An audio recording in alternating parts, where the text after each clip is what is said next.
마가복음을 기준으로 말씀드리면 마가복음 전체가 16장인데 예수님의 탄생부터 일주일 이전까지 기록을 1장부터 10장까지 기록합니다. 그리고 나머지 일주일간의 기록을 나머지 6장을 할애합니다. 분량으로 보면 37%입니다. 마가복음만 그런 것이 아니라 다른 복음서가 다 그와 같습니다. 그러니까 복음서 가운데 가장 중요한 부분으로 무엇을 삼고 있는 것이냐면 마지막 일주일이다는 것이 성경 분량을 통해서도 우리에게 전해주고 있는 것이죠. 그 일주일의 시간이 너무나 중요한데 일주일을 예수님은 다음과 같이 보내셨습니다. 핵심만 정리해 보자면 주일, 그러니까 오늘이 되는 것인데 예루살렘을 입성하십니다. 그리고 성전을 한번 둘러보십니다. 그리고 베다니로 가서 1박을 하십니다. 월요일이 되었어요. 성전으로 오는 길에 무화과 나무를 만나는 사건이 한번 벌어지고 그 다음에 성전 안에 들어가서 성전을 청결하게 만드는 일을 벌이십니다. 화요일날 종교 지도자들과 여러 가지 주요 안건에 대한 논의를 치열하게 하십니다. 수요일날 가룟 유다가 배신을 결정합니다. 목요일 최후의 만찬을 드시고 겟세마네 동산으로 가셔서 기도하시다가 예수님은 체포당하십니다. 금요일 새벽 그분은 재판을 받으시고 십자가에 못 박히십니다. 토요일은 고요한 시간을 보내시고 주일날 주님은 부활하셨어요. 그러니 이 일주일간의 이 시간이야말로 인류 역사 가운데 가장 중요한 일주일이 되는 것입니다. 역사를 가르는 굉장히 중요한 시간이 이 일주일의 시간이 되는 것이죠. 이 시간은 인류 역사뿐만 아니라 영적인 세계에서도 너무나 중요한 시간입니다. 죄로 인하여 죽을 수밖에 없는 우리를 구원하기 위한 하나님의 계획이 완성되는 그 기간이 이 일주일이 되는 것이죠. 에덴 동산으로부터 시작된 영적 전쟁에서 최후 승리를 얻는 기간이 바로 이 기간이 되는 것입니다. 성육하신 예수님께서 이 땅 가운데 오셔서 마지막 사명을 이루는 그 한 주간이 바로 이 주간이 되는 것이죠. 그렇다면 오늘 우리는 본문의 말씀을 중심으로 이 땅 가운데 마지막 일주일을 보내신 예수님, 그 고난을 묵상할 때 우리는 어떻게 이 일주일을 보내야 할까요? 이와 같은 주제로 3가지 말씀을 가지고 여러분과 함께 나누려 합니다. 첫 번째, 고난주간을 보내며 우리가 기억해야 될 말씀은 이것입니다. 주가 쓰시겠다고 하라. 주가 쓰시겠다고 하라. 우리 1절 말씀 함께 읽어보겠습니다.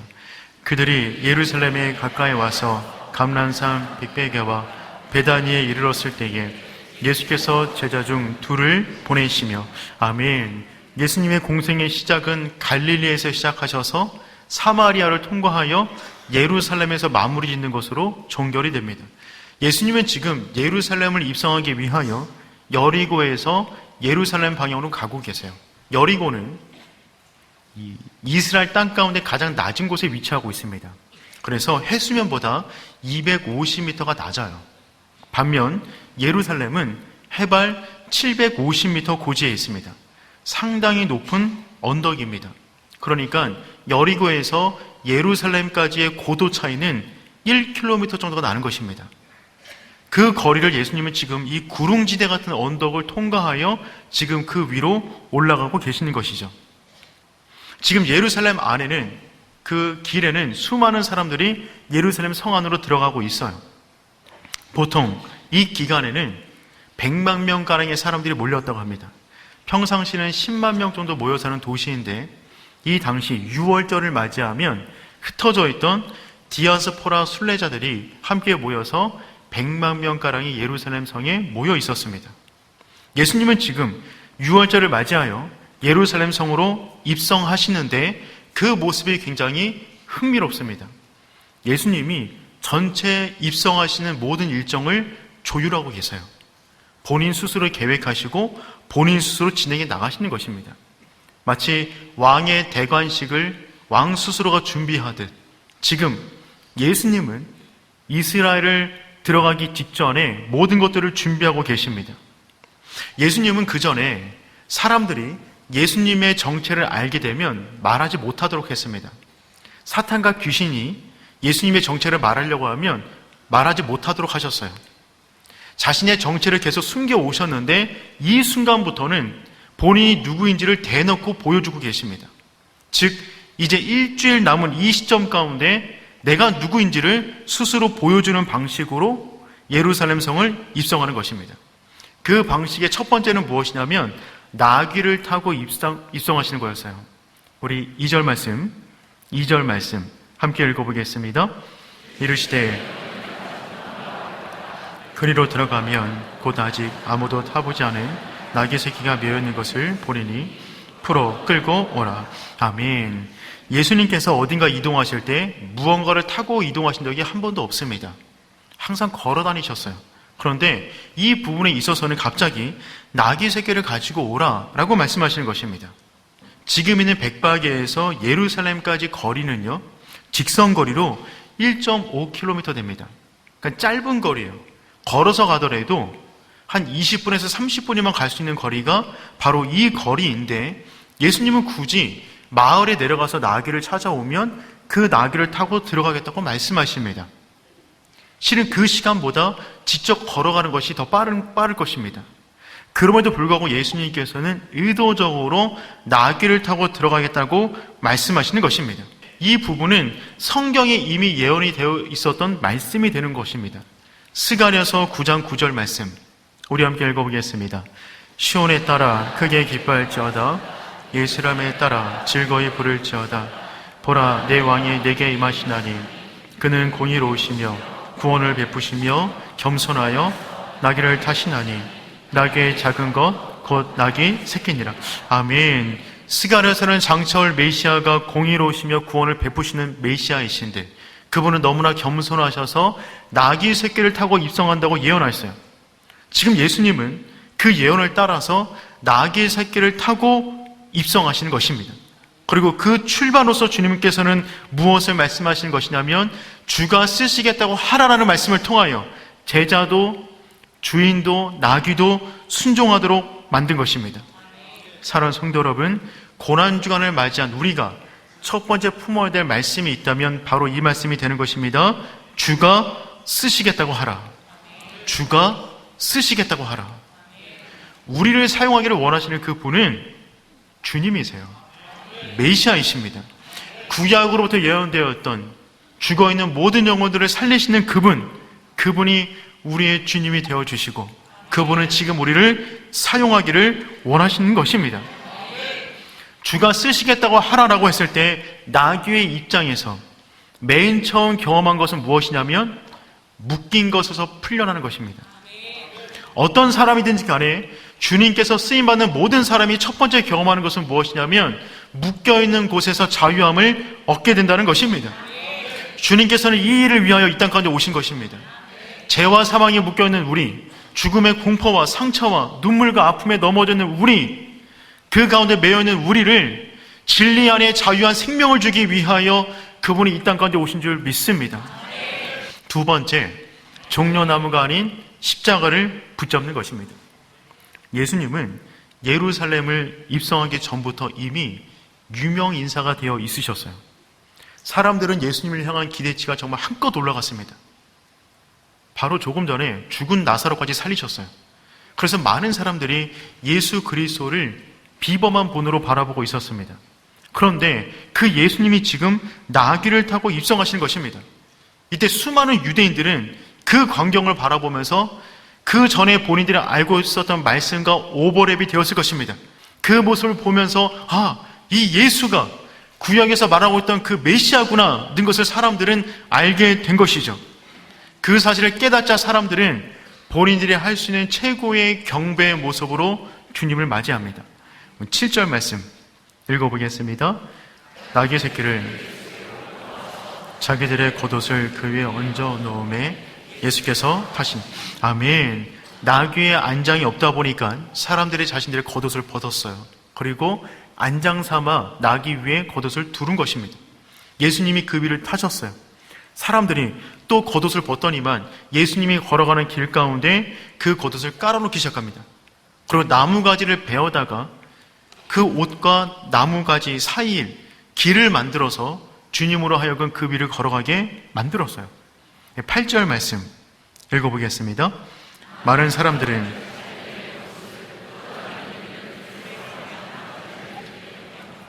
그들 안에 예수님에 대한 기대를 그들의 손에 붙잡고 있었던 종려나무 가지로 우리는 확인해 볼 수가 있습니다. 종려나무 가지란 승리라는 뜻을 갖고 있어요. 종려나무는 승리라는 뜻의 꽃말을 가지고 있습니다. 그런데 이 종려나무는요, 6월절과 아무 상관이 없습니다. 지금은 6월절 때문에 입성하고 있는데 6월절과 종려나무는 아무 상관이 없는 나무예요. 종려나무는 6월절이 아니라 수전절, 수전절에 흔드는 나무가 종려나무입니다. 마카비 가문을 대표하는 문양이 무엇이냐면 종려나무입니다. 그래서 이때부터 수전절이 되면 마카비를 기념하기 위하여 종려나무 가지를 흔들었어요. 근데 지금은 6월절입니다. 예수님께서 나귀를 타고 들어가시는 거예요.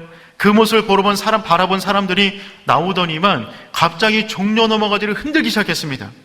즉 그들은 예수 그리스도를 어떻게 기대하고 있는 것이냐면 자기네 나라 가운데 독립을 안겨주었던 마카비 가문처럼 정치적으로 군사적으로 우리 가운데 독립을 허락해 줄 메시아로 예수 그리스도를 바라보고 있는 것입니다. 그것은 예수님께서 의도한 메시아의 모습이 아니에요. 급기야는 이들은 호산나를 부르기 시작했어요. 마가복음 11장 9절과 10절 말씀 우리 함께 읽어보겠습니다. 앞에서 가고 뒤에서 따르는 자들이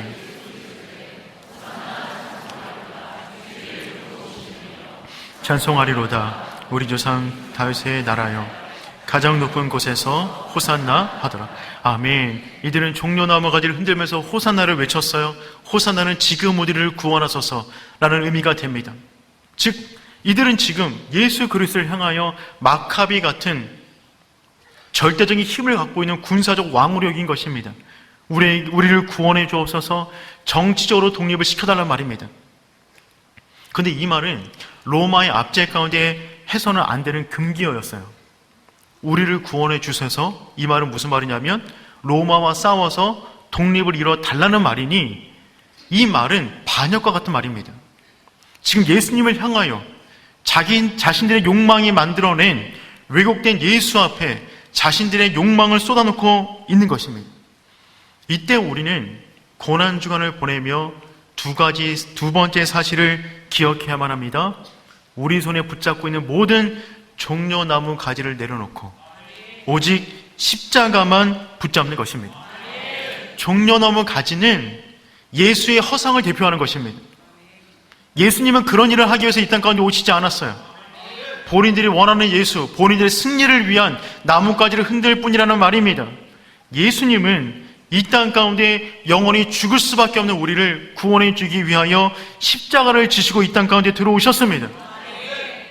이 한 주간 보내며 우리가 그 예수만 바라보는 귀한 시간 되기를 축복합니다. 결국 이 사람들은 종려나무 가지를 흔들며 구원해달라고 말을 했는데 예수님이 그들의 반응에 응하지 않자 그 가벼운 나무까지 던져버리고 예수의 등에 무거운 십자가를 얹혀놓습니다. 그리고 호산나를 외쳤던 그 입으로 예수를 십자가에 못 박으라고 외치기 시작해요. 본인들이 만든 예수를 믿은 사람은 반드시 그 예수를 죽이게 되어 있어요. 그 예수는 원래부터 없던 예수입니다. 잘못된 왜곡된 욕망이 만들어낸 또 다른 우상 숭배입니다. 그러니 사랑하는 성도 여러분, 이 고난주간을 보내며 우리가 우리 손에 붙잡고 있는 모든 것들을 내려놓고 잘못된 욕망 내려놓고 십자가에 달리신 예수 그 분만 온전히 바라보는 한 주간 되기를 축복합니다. 주님께서는 말씀하셨어요. 마가복음 8장 34절입니다. 우리 함께 읽어보겠습니다. 자기를 부인하고 자기 십자가를 지고 나를 따를 것이니라. 아멘. 예수님은 자기를 부인하고 자기 십자가를 지고 나를 따르라 라고 말씀하십니다. 예수님이 지셨던 십자가는 누군가 얹혀놓은 십자가입니다. 이 당시 로마에서 내린 십자가형은 자발적으로 받는 십자가가 아니라 타의적으로 받게 되는 십자가였어요. 그래서 주님께서는 새로운 십자가를 우리에게 제시하십니다. 누군가가 짊어지는 십자가가 아니라 자기 십자가를 지고 자발적으로 따라오기를 원하세요. 이 십자가를 누가 지워주지 않습니다. 그런데 주님의 그 십자가를 경험한 사람이라면 그 십자가를 집어들 수밖에 없어요. 우리를 구원해 주신 그분의 사랑, 그 사랑을 진짜 깨달은 사람이라면 그 십자가를 지고 주 앞에 나가게 되는 것입니다. 인디언을 위해 모든 것을 헌신한 데이비드 브레이너라고 하는 선교사님이 계세요. 이 브레이너 선교사님께서 이런 말을 남기셨습니다. 그리스도의 십자가 앞에서의 어떠한 희생도 희생이라고 말할 수 없다. 그리스도의 십자가 앞에서의 어떠한 희생도 희생이라고 말할 수 없다. 여러분, 그렇죠. 우리를 위해서 모든 것을 버리셨는데 우리가 드리는 헌신이, 희생이 희생이라고요? 그럴 수가 없는 것입니다. 고난주간을 다시 맞이한 우리, 이 한 주간 우리의 승리, 우리의 인생, 우리의 욕구, 우리의 욕심을 채우기 위하여 종려나무가지 흔들면서 한 주간을 정신없이 보내는 것이 아니라 그 모든 거 내려놓고 십자가를 붙잡고 십자가를 더 깊이 묵상하기 위하여 그 앞으로 나오는 복되는 한 주간 되기를 축복합니다. 마지막 세 번째, 우리가 기억해야 될 것은 예수님의 눈물입니다. 예수님의 눈물입니다. 지금 많은 사람들이 예수님을 환호하고 있어요. 예수님은 그 가운데로 나귀를 타고 들어가고 있습니다. 사람들의 종려나무 가지를 흔듭니다. 호산나 호산나 외칩니다. 사람들은 자기 흥에 취해 있어요. 그런데 예수님은 그들의 내적 동기를 누구보다 잘 알고 계십니다. 그들의 내적 동기를 간파하고 계십니다. 그들이 지금 호산나를 외치고 있지만 종려나무 가지를 흔들면서 나에 대한 경배가 아니라 자신들을 위한 경배를 왜곡하여 나에게 하고 있구나 는 사실을 예수님은 너무나 잘 알고 계셨어요. 그래서 예수님은 좋으실 수가 없었어요. 모든 사람들이 환호하고 있는데 주님께서는 그 순간에 통곡하며 눈물을 흘리십니다. 누가복음 19장 41절 말씀 함께 읽어보겠습니다. 가까이 오사 성을 보시고 우시며, 나귀를 타고 들어가시면서 예수님은 울고 계세요. 우신다라고 하는 이 단어는 에클라우센이라는 단어를 쓰고 있는데 그냥 눈물 뚝뚝 흘리며 우는 것이 아니라 가슴을 치며 대성통곡하는 것입니다. 예수님께서는 지금 나귀를 타고 입성하고 수많은 사람들이 환호하고 있는데 나귀 위에서 그들의 모습을 바라보며 그 성을 바라보며 가슴을 치며 통곡하고 있으세요. 이 눈물은 분노의 눈물이 아니라 아무것도 모르는 그 사람들을 향한 안타까운 눈물이셨습니다. 그 눈물을 흘리시면서 주님께서 이렇게 말씀하세요. 누가복음 19장 42절입니다. 이르시되 너도 오늘 평화에 관한 일을 알았더라면 좋을 뻔하였거니와 지금 내 눈에 숨겨졌도다. 주님께서 말씀하십니다. 오늘 평화에 관한 일을 알았더라면, 오늘 평화에 관한 일에 대하여 알았더라면, 너무 좋았을 텐데 그들이 모르는 거예요. 평화에 관한 일, 그들이 원하는 평화는 무엇이었냐면 예수가 마카비처럼 정치적 행위를 통하여 독립을 남겨달라는 것입니다. 근데 그 평화가 아니었어요. 주님께서 원하시는 평화는 무엇이냐면, 그들이 반드시 알아야 될 평화는 무엇이냐면 십자가를 통하여 영원히 죽을 수밖에 없는 그 존재가 영원히 사는 놀라운 은혜를 경험하는 것인데 이들은 그 사실을 전혀 모르고 있었다는 것입니다. 계속해서 읽어보도록 하겠습니다. 누가복음 19장 43절에서 44절까지 말씀 읽어보겠습니다. 날이 이를지라 내 원수들이 토둔을 쌓고 너를 둘러 사면으로 가두고